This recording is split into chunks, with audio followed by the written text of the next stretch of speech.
여러분, 무엇이 들리십니까? 벨소리도 물론 들으셨지만 우리는 참으로 너무 많은 소음에 노출되어져 있다 보니 묵상이 참 잘 되지 않는 것 같습니다. 하나님의 음성을 듣기가 참으로 어려운 세상에 살고 있다는 거죠. 어떠셨어요? 제가 한 30초나 되었을까요? 굉장히 어색하고 또 무엇인가 해야만 될 것 같고 또 어떤 문제가 있는 것과 같은 그런 의아심을 우리가 가지게 되어집니다. 우리 안에 이 침묵에 대한 또 우리가 조용한 상황 가운데에 무엇인가를 견디어낼 수 있는 힘이 과연 우리 가운데 있는가? 그리고 그 가운데에서 하나님의 음성을 들을 준비가 되어져 있는가? 우리는 참 바쁘죠. 이렇게 짧은 예배 시간 1시간도 집중하기가 어려워서 수많은 동작, 수많은 말, 수많은 생각이 우리의 머릿속을 오고 갑니다. 이 짧은 1시간조차도 하나님 앞에 온전히 내어드리기가 쉽지 않은 삶을 우리가 살아가고 있다라는 거죠. 우리의 귀가 너무 예민해져 있지 않는지 우리의 귀를 한번 돌아보기를 원합니다. 오늘 말씀의 제목은 이런 소리와 관련된 내용입니다. 주일학교에서 흔히들 이런 질문을 가끔 하게 됩니다. 성경에서 가장 존경받는 인물은 누구일까? 여러분들 쉽게 성경에 두어 사람의 이름이 떠오를 겁니다. 또 반대로 그렇다면 우리가 성경의 인물들 중에 따라가지 말아야 할 사람들은 누가 있을까요? 또 머릿속에 한두 사람의 이름이 스쳐 지나갈 줄 압니다. 하지만 어떻습니까? 우리가 인생을 살아가다 보면 인생이 참으로 그리 단순하지만 않다라는 것을 많이 경험하죠. 그러다 보면 그렇게 존경했던 인물도 또 그렇게 악평을 했던 인물도 나름의 다 사정이 있고 또 어려움이 있었구나라는 상황을 돌아보게 됩니다. 여러분은 혹시 나름대로 열심히 했다라고 생각을 했는데 누구로부터 꾸중이나 지적을 받아본 적이 있으십니까? 사실 저는 꽤나 있습니다. 그럴 때면 참으로 억울하기도 하고 서운하기도 하죠. 나름 최선을 다했는데 말이죠. 오늘 우리가 읽은 본문 가운데에 사울도 이 나름대로 하나님의 말씀을 순종하였다라고 생각을 했음에도 불구하고 하나님의 버림을 받았습니다. 이 말에 여러분들은 잘 동의가 되지 않으실 줄 압니다. 우리는 흔히 사울이 하나님의 명령에 대한 순종과 불순종 사이에서 아주 명백하게 불순종한 인물 이렇게 생각하실 줄 압니다. 하지만 정말 사울도 그렇게 생각했을까요? 정말 사울이 악의적으로 하나님의 명령에 작정하고 불순종을 하였을까요? 우리가 오늘 다 읽지는 못했습니다만 사무엘상 15장 13절에 사무엘의 이야기를 들어보건대 원하건대 당신은 여호와께 복을 받으소서. 내가 여호와의 명령을 뭐라고요? 행하였나이다. 의기양양하게 말을 했다는 거죠. 그러자 사무엘이 19절에 무엇이라고 이야기합니까? 어찌하여 왕이 여호와의 목소리를 청종하지 아니하고 탈취하기에만 급하여 여호와께서 악하게 여기시는 일을 행하였나이까? 이렇게 지적을 합니다.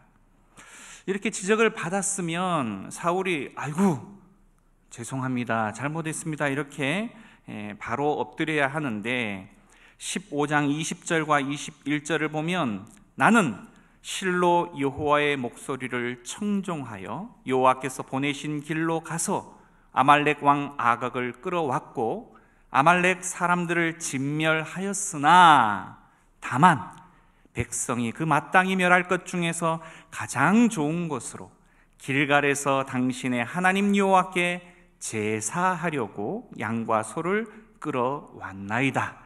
이렇게 고집하고 있습니다. 그럼에도 불구하고 하나님께서는 23절 하반절에 뭐라고 이야기합니까? 왕이 여호와의 말씀을 버렸으므로 여호와께서도 왕을 버려 왕이 되지 못하게 하셨나이다 라는 이 사형 선고를 내리게 됩니다. 나름대로 최선을 다한 것으로 생각하였지만 결국 무서운 심판을 당한 것이죠. 그렇다면 여러분, 사울은 과연 비극적인 운명의 희생자입니까? 나름대로 최선을 다했는데 재수가 없어서 걸려든 것일까요? 아니면 하나님께서 동그란 원을 사울 주위에 그어다 놓고 그 안에서만 행동하라라고 명령한 후에 그 선을 사울이 넘기가 무섭게 달려들어서 징계하시는 하나님이실까요? 사울은 이스라엘 12지파 가운데에 지난 주일 우리가 들었던 말씀과 같이 가장 작은 베냐민 지파 출신이었습니다. 그의 가족도 아주 미약한 집안이었죠. 이렇게 미천한 사울을 왕으로 삼으신 것은 사실상 하나님의 전적인 은혜요 사랑 때문이었습니다. 따라서 하나님께서는 사무엘을 보내서 15장 1절에 이렇게 기록합니다. 사무엘이 사울에게 이르되 여호와께서 나를 보내어 왕에게 기름을 부어 그 백성 이스라엘 위에 왕으로 삼으셨은즉 이제 왕은 여호와의 말씀을 들으소서. 원문에는 목소리를 들으소서라고 되어져 있습니다. 미약한 집안 출신이었던 사울이 이스라엘의 초대 왕이 되는 사실상 엄청난 은혜를 입었다면 하나님의 음성을 철저히 그는 따를 것이다. 이렇게 우리는 기대할 수 있습니다. 그러나 사울은 오늘 본문의 내용과 같이 가치 없고 낮은 것은 다 진멸하였으나 아말렉 왕과 아각 바로 그리고 양과 소 중에 가장 좋은 것은 남기고 말았습니다. 그럼에도 사울은 전혀 문제의식을 느끼지를 못하고 오늘 우리가 읽었던 13절에 잠깐 읽었던 내용과 같이 내가 여호와의 명령을 행하였나이다. 이렇게 자랑스럽게 선지자 사무엘에게 이야기하고 있다라는 겁니다.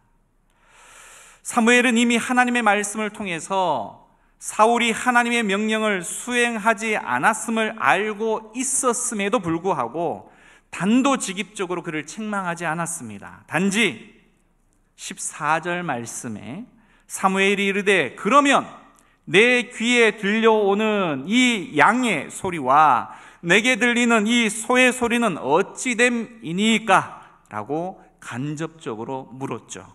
사실상 사울에게 해명할 기회를 준 것입니다.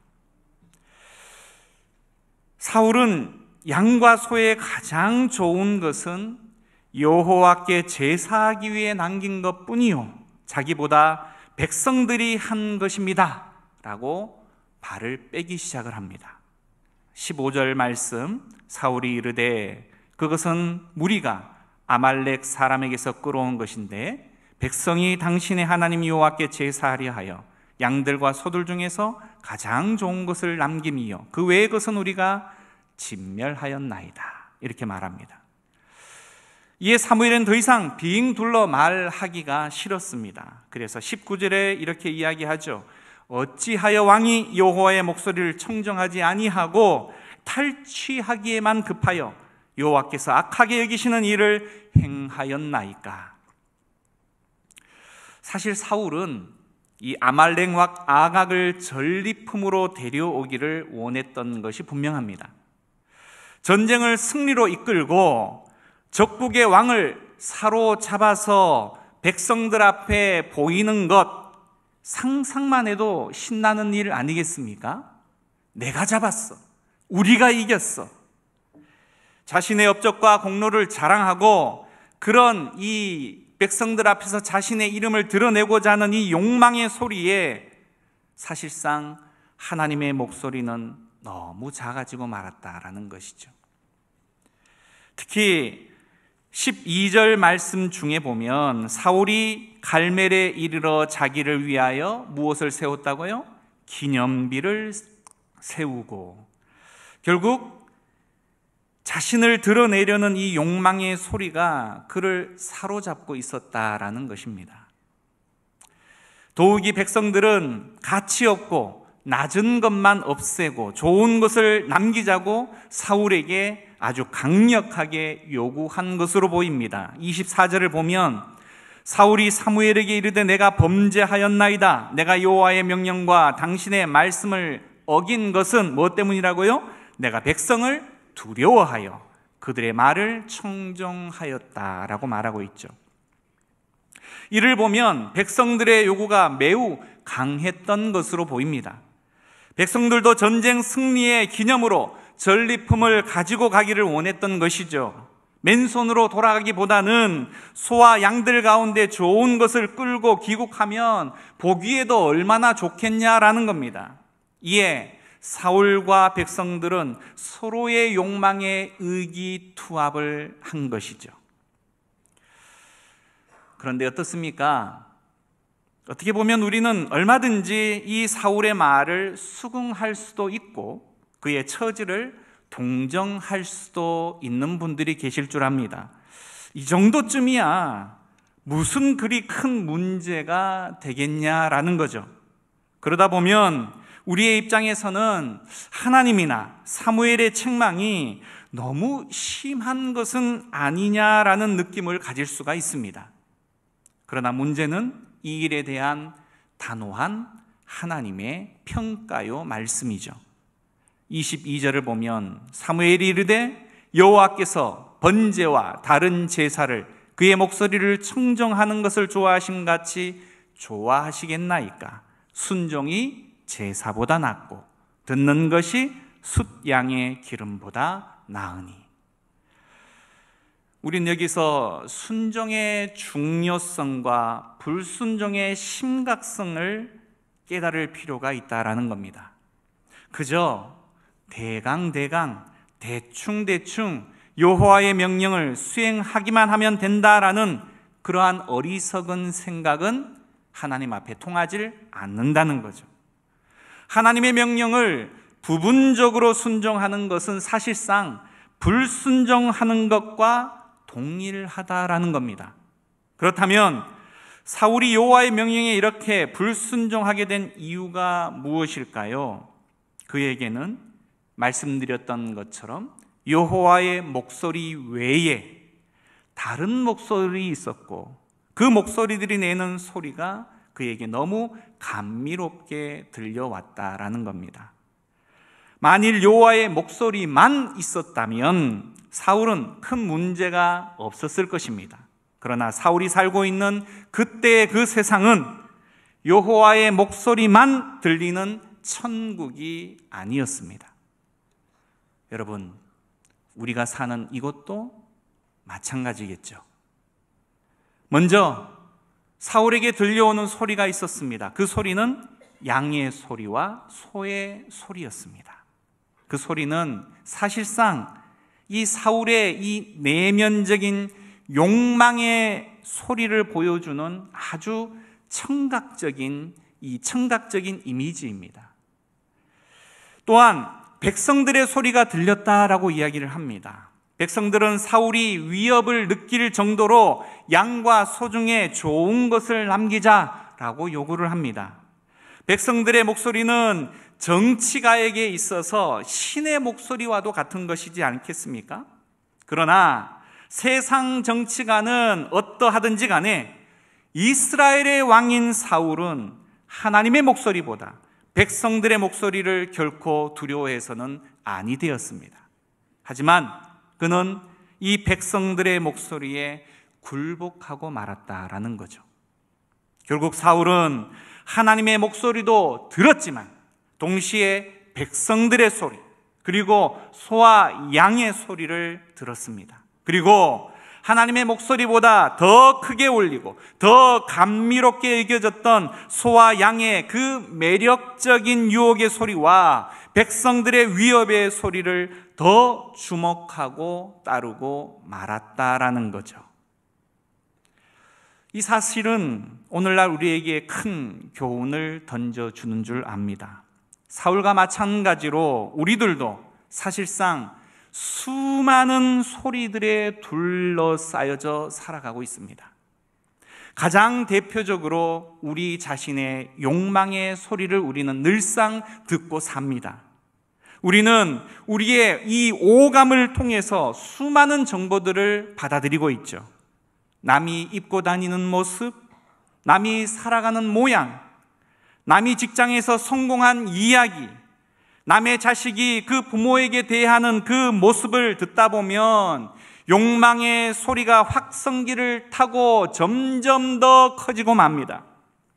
그 소리들로 인해서 결코 우리가 하나님 안에서 누리는 진정한 은혜의 그 기쁨을 누리지 못하게 만들고 모든 것이 불만이고 모든 것이 부족하다 이렇게 느껴지며 살아가게 된다는 겁니다. 또한 우리는 우리 각자의 환경에서 사람들의 소리를 듣게 됩니다. 때때로 사람들은 자신들의 이 사욕을 충족시켜줄 사람을 원하며 허탄한 이야기를 좋아합니다. 디모데후서 4장 3절과 4절에 때가 이르리니 사람이 바른 교훈을 받지 아니하며 귀가 가려워서 자기의 사욕을 쫓을 스승을 많이 두고 또 그 귀를 진리에서 돌이켜 허탄한 이야기를 쫓으리라. 이것이 바로 백성들의 소리입니다. 이런 욕망의 소리, 이 사람의 소리에 묻히다 보면 아무리 신앙이 좋던 사람도 하나님의 목소리는 점점 작아져서 이제는 아예 들리지가 않습니다. 그러다 보면 결국 우리의 모든 선택과 결정은 하나님의 목소리에 따른 것이 아니라 나의 욕망의 소리, 세상 유혹의 소리를 따르게 되고 만다라는 거죠. 예수님께서는 이 땅에 사시는 동안 자신의 욕망과 사탄의 유혹의 목소리에 결코 넘어가지 않으셨습니다. 40일 금식을 마치시자마자 사단은 예수께 나와서 시험을 했죠. 마태복음 4장 3절에 시험하는 자가 예수께 나와 가로되 네가 만일 하나님의 아들이거든 명하여 이 돌들이 떡덩이가 되게 하라. 이런 아주 달콤한 유혹의 목소리가 있었습니다. 그때 예수님께서 무엇라 답하셨습니까? 아유, 배고파서 죽을 지경이었는데 아주 잘 됐네. 내가 그걸 깜빡 잊었었네. 나에게 그런 능력이 있었지. 예수께서 대답하여 가라사대 기록되었으되 사람이 떡으로만 살 것이 아니요 하나님의 입으로 나오는 모든 말씀으로 살 것이라 하였느니라. 아멘.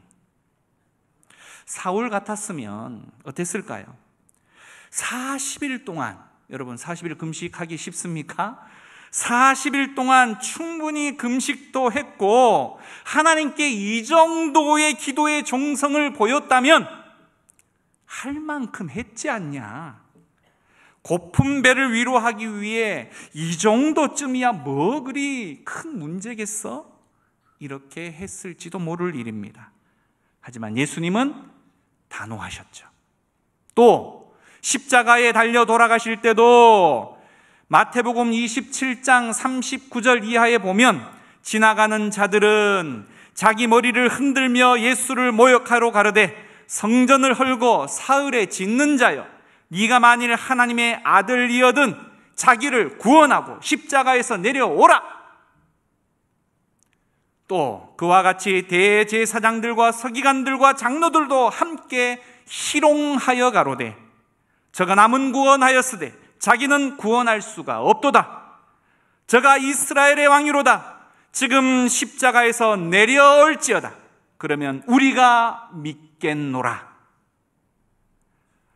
이러한 백성들의 야유와 비난의 소리를 우리 주님은 다 들으셨습니다. 사람인 우리가 듣기에도 정말 열받는 소리인데 하나님이신 예수님께서는 오죽하셨겠습니까? 당장이라도 하늘에서 불덩이를 그냥 마구 내려서 그들을 다 쓸어버려도 신통치 않을 것인데, 그러나 우리 주님은 도살장으로 끌려가는 순전한 어린 양과 같이 그 수없는 비난의 소리에도 전혀 굴복하지 않으셨습니다. 자신의 사명의 길을 굳굳이 걸어가셨던 것이죠. 이같이 하나님의 목소리에 절대적으로 충성하신 주님은 그 제자들에게도 자신의 음성 듣기를 요구하신다라는 사실, 여러분 기억하셔야 합니다. 사랑하는 성도 여러분, 베드로와 요한은 예수를 전파하지 마라, 이렇게 종교 지도자들의 협박에 대해서 사도행전 4장 17절 이하에 이렇게 답변합니다.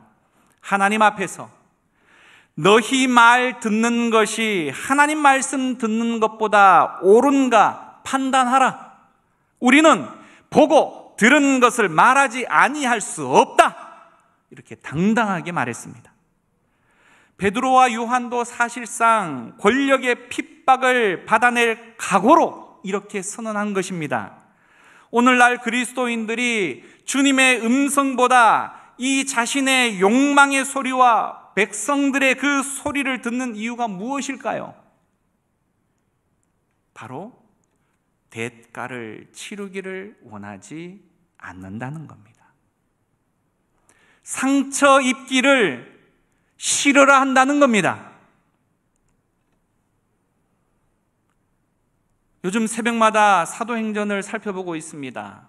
사도 바울과 그의 일행들이 교회들을 다니며 복음을 증거하고 지역을 다니면서 복음을 증거할 때 모두가 다 그들을 환대하고 환호했던 것이 아닙니다. 때로는 돌에 맞아 쓰러지기도 하고 때로는 핍박을 받아 도망을 가야 할 지경이 이르렀지만 결코 그들은 포기하지 않고 끝없이 복음을 증거했다는 겁니다. 상처와 고통이 없이는 우리는 주님의 음성을 결코 들을 수가 없습니다. 자신의 욕망의 소리를 억누르고 백성들의 조롱과 비난을 견뎌내기 위해서는 상처받을 각오가 되어져 있어야 합니다. 예수님도 마찬가지셨습니다. 하나님의 말씀에 순종하기 위해 십자가의 고통을 참으셨습니다. 그분도 얼마나 피하고 싶으셨겠습니까? 예수님이 돌아가신 후 제자들이 낙담해 있다가 용기를 얻은 것은 무엇 때문이었을까요? 바로 예수님의 몸에 난 상처를 그들이 보고 만졌기 때문입니다. 저는 한 시인의 시를 소개하고 오늘의 말씀을 마무리할까 합니다. 여러분, 눈을 한번 다 감아 보실 수 있으셨으면 좋겠네요. 그대는 아무 상처도 가지지 않았는가? 숨겨진 상처가 발에도 옆구리에도 손에도 없는가? 그대가 땅을 울릴 정도로 크게 노래하며 사람들이 그대를 찬란히 떠오르는 별이라 칭송하지만 정녕 그대는 나를 위한 상처를 가지고 있는가? 주를 따르는 자들의 발은 찔린 상처 투성이건만 그대의 발은 너무 온전하니 너무 멀리서 주를 쫓았기 때문은 아닌가? 사랑하는 여러분, 우리는 주의 음성을 가까이 따라가느라 생긴 상처와 그 흔적을 우리 몸에 가지고 계십니까? 그렇다면 낙망하지 마시길 바랍니다. 예수님께서 다시 오시는 그날 우리의 상처와 흔적을 반드시 싸매어 주실 것입니다. 치료하여 주실 것입니다. 위로하여 주실 것입니다. 이 시간 함께 기도하기를 원합니다. 나는 주를 쫓기 위해 무엇을 희생하였고 그로 인한 어떤 상처가 나에게 있는가? 너무 쉽게, 너무 편하게 이 길을 걷고 있지는 않은가? 수많은 나의 욕망의 소리, 세상의 소리를 하나님보다 더 크게 사랑하고 듣기를 원하다가 주의 음성이 이제는 전혀 들려오지 않은 메마른 상황 가운데 있지는 않습니까? 하나님, 우리를 돌이켜 주옵소서. 주의 음성이 우리의 귀에 들리고 그 말씀이 꿀송이보다 달달하는 그 말씀의 체험이 우리 가운데 있기를 원합니다. 그 믿음 우리 가운데 허락하여 주옵소서. 시간 간절히 기도하기를 원하고요, 아울러 교회에 여러 가지 당면한 그런 기도의 제목을 두고 함께 기도하도록 하겠습니다. 기도합니다. 하나님 아버지 감사합니다. 우리 주는 위대하며 능력이 많으시도다. 그의